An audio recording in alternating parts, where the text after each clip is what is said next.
mata kuliah kita ya, tentang membuat REST API ini. Jadi kan kita ceritanya akan bikin API nih atau bikin data JSON nih dari database kita. Jadi pertama kebutuhan yang harus kita install itu apa aja, teman-teman? Jadi kita harus install yang namanya itu Node.js ya. Jadi ini Node.js-nya kita harus install dulu di komputer kita. Nah, di sini halamannya itu nodejs.org gitu ya. Nah, untuk downloadnya ini udah versi 13 ya. Jadi kalau mau download kita tinggal pilih download ya. Nanti kita pilih nih. Kalau saya kan pakai Mac OS nih. Nah, teman-teman kalau pakai Windows tinggal pakai Windows aja. Nanti di sini ada format yang .msi.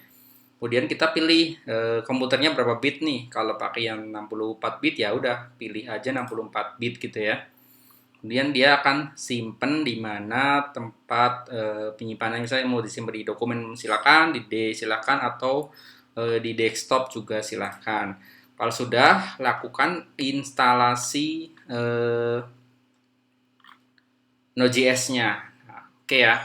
Kalau udah Node.js-nya udah disimpan, udah diinstal, sorry ya, kita buka terminal nih, terminalnya.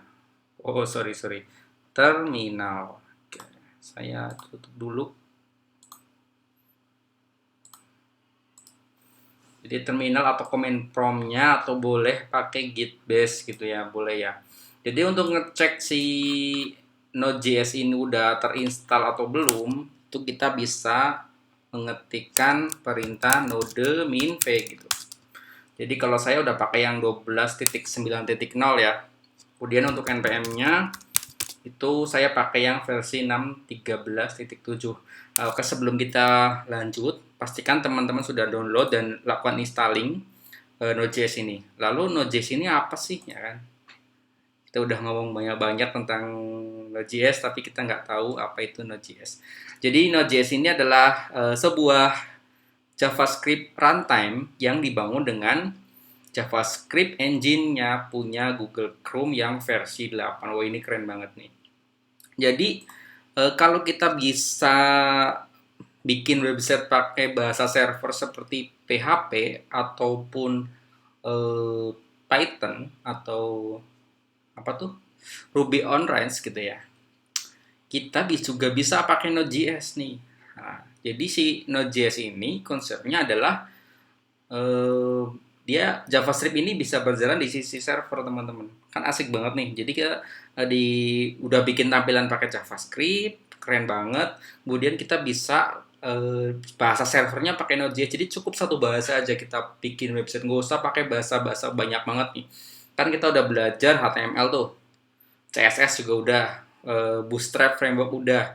Nah, di Bootstrap kan ada JavaScript tuh, jQuery nih. Nah, misalkan kita pengen lanjut biar datanya itu dinamis atau datanya bisa tersimpan di database gitu ya, kita bisa pakai JavaScript yang namanya Node.js ini. Wah, keren banget pokoknya. Jadi kalau pakai Node.js, kita bisa nyimpen data itu ke basis data kita. Jadi nggak usah pakai PHP lagi, nggak usah pakai bahasa pemrograman yang lain. Kita bisa pakai Node.js. Oke, teman-teman. Kalau kita buka, apakah kalian sudah berhasil menginstal atau belum di komputer kalian? Nah, cukup pakai node min-v sama coba cek npm min-v-nya. Jadi seperti ini. Oke.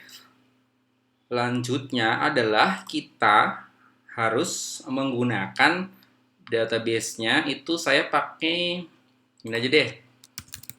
Alhost php-admin aja ya. php-admin itu. Oh ya, saya belum jalankan servernya. Sorry. Oke, bisa juga pakai SQL ya. Boleh pakai SQL atau apa, terserah. Yang penting kita bisa menjalankan database-nya. Oke, gitu ya. Coba. Oke, jadi si PHP admin itu seperti ini. Nah, ini nggak usah dilihat ya. Jadi kita pertama misalnya di database ini kita bikin db REST API gitu ya. Kemudian kita create, oke. Kita bikin tabelnya satu aja. Contohnya siswa ya. Jadi kita punya tabel mahasiswa, ini kolomnya 4 ya, apa-apa kalau mau ditambahin bisa. Oke, go.